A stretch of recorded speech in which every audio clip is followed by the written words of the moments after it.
Salut les gars, bienvenue dans une nouvelle vidéo. Aujourd'hui, on se retrouve pour un Versus. On va s'attaquer à Virtua Cop 2 en version PS2 et pas Saturn, mais Dreamcast après le générique.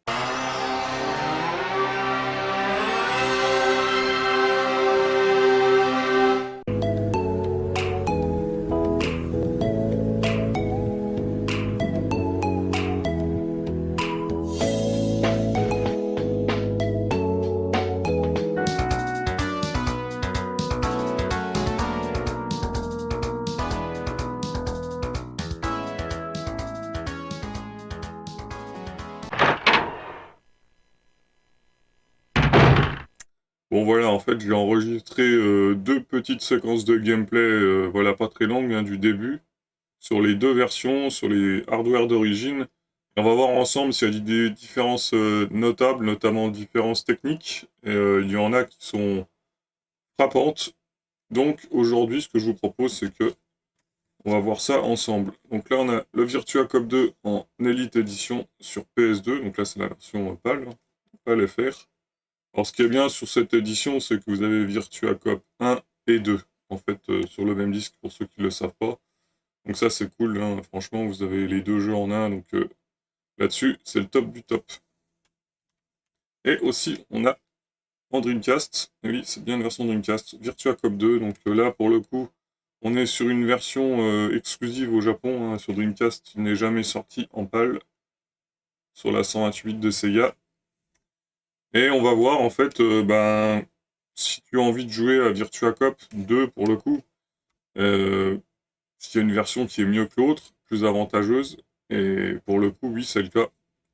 Donc, ce que je te propose, c'est que je te mets les deux petits clips de gameplay de chaque côté de l'écran, et après, on voit ça ensemble. Donc c'est parti, on se retrouve en gameplay du coup. Donc déjà, comme tu peux le voir à l'écran, t'as une version du coup qui est en plein écran sur mon CRT et l'autre qui est fenestrée. Alors, la version qui est fenestrée, bah, c'est la version Dreamcast et c'est assez incompréhensible d'ailleurs qu'elle soit compressée de la sorte parce que je l'ai essayé donc là en RGB comme tu le vois à l'écran, mais j'ai essayé aussi en VGA sur un autre écran et là c'est pareil en fait. Du coup, je trouve ça très dommageable, puisque finalement, là, on est sur deux consoles 128 bits. Et il y en a une qui passe en plein écran et pas l'autre, alors qu'elle en a largement les capacités. Donc ça, c'est pas foufou. Ensuite, euh, là où il y a une petite différence aussi, ça se voit peut-être pas à l'écran, c'est sur la version Dreamcast, en fait, c'est beaucoup plus fluide, hein. Après, on est sur une version japonaise, donc c'est sur du 60 Hz natif, comparé à la version Elite Edition, qui elle est une version PAL, donc en 50 Hz hein, sur PS2, et ça se ressent un peu, on va dire, du coup, c'est un peu plus simple, si je puis dire, sur PS2, puisqu'il y a quand même, on ressent une différence. C'est légèrement plus lent, donc t'as plus le temps d'anticiper, on va dire, pour les ennemis à l'écran. Après, ce qu'il faut savoir, bah, c'est que la version Elite Edition, du coup, sur PS2, ça se trouve assez facilement, ça coûte pas très cher, hein, c'est on va dire entre 15 et 20 balles, hein, suivant l'état, et voilà, ce que tu recherches sur Vinted. La version Dreamcast, comme tu sais, c'est une édition exclusive au Japon. Alors, comme tu peux le voir, techniquement, elle est un peu décevante, en tout cas pour moi, elle l'est. Et il faut savoir que c'est une version qui est pas simple à trouver, déjà, même en import, surtout en import chez nous. Et même au Japon, tu la trouves, mais elle commence à avoir une petite cote. Il faut savoir que, c'est un moment j'ai pas regardé, mais si tu cherches cette version Dreamcast sur Vinted, elle va tourner entre 80 et 100 balles, je crois, quelque chose comme ça. Après, si tu la fais venir du Japon, oui, c'est plus avantageux. Tu l'auras dans les 40 euros, quelque chose comme ça. Ce qui est quand même pas donné, finalement, pour une version Dreamcast Jap. Voilà, après, dans le texte, bah voilà, Virtua Cop 2, c'est du Virtua Cop, hein, c'est du bon rail shooter, c'est voilà, c'est fun, c'est de l'arcade pure. À noter que moi, de préférence, après c'est vraiment des détails de préférence, au niveau ressenti avec le gun en main, j'ai une préférence pour le gun Dreamcast, mais ça après voilà, c'est du détail.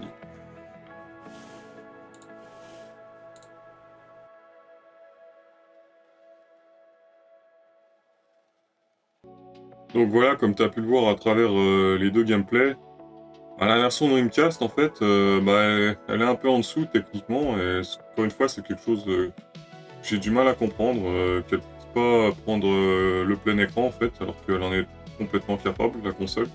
C'est vraiment dommage, je trouve que c'est un portage un peu feignant, du coup, de la version Saturn. Parce que oui, j'ai pas précisé, là, donc tu as vu la version Dreamcast et la version PS2. Faut savoir que je possède aussi le jeu sur Saturn, hein, qui est sa première version sur console, donc en console 32 bits. Et la version Saturn, elle passe en plein écran. Donc c'est vraiment cette version Dreamcast un peu ouais, une conversion de feignant, hein. Et franchement, c'est dommageable. C'est vraiment dommageable. Donc en plus, comme je l'ai dit, voilà, cette version, elle est pas si courante, elle coûte un petit billet pour un rail shooter, donc clairement je te la conseille pas. Tu veux t'y essayer, voilà, pour cette version PS2, je te dis pour 15-20 balles, en plus t'as les deux jeux sur la galette, donc voilà, tu te fais plaisir, il suffit d'avoir un G-Con, un G-Con 2, et tu seras bien. D'ailleurs, je parlais du gun Dreamcast que j'aime bien, je préfère en main, j'aime bien. L'avantage avec le G-Con 2, c'est que tu as plus de boutons périphériques sur le gun, et en fait t'as un bouton pour recharger, en fait. Parce qu'il faut savoir, bah, quand tu tapes une balle, il faut tirer hors de l'écran pour pouvoir recharger ton pistolet. Or là, que j'ai Con 2, t'as pas besoin parce que t'as un bouton qui te permet de recharger en permanence. Donc en fait, t'es jamais vraiment à court de balle, c'est ça qui est cool. Ça, c'est un petit aide, entre guillemets, c'est un truc à savoir. Mais voilà, ouais, du coup, franchement, voilà, ouais, franchement, je te la conseille. Ça, c'est. Voilà, rapport qualité-prix, c'est top, hein. Franchement, sur PS2. Ça a l'avantage d'avoir pas mal de compiles de la sorte sur la console. Bon bah voilà, en conclusion de ce format plutôt court, de ce Versus, il n'y a pas photo, il faut partir sur la version PS2, et franchement en Virtua Cop, c'est de la balle. Honnêtement, si t'aimes les rail shooters, il faut foncer, tu vas kiffer. C'était Rétro Solide les amis. N'hésitez pas voilà, à lâcher un petit pouce, l'abonnement, ça aide fortement. Et moi je vous dis à la prochaine. What's going on? Snake?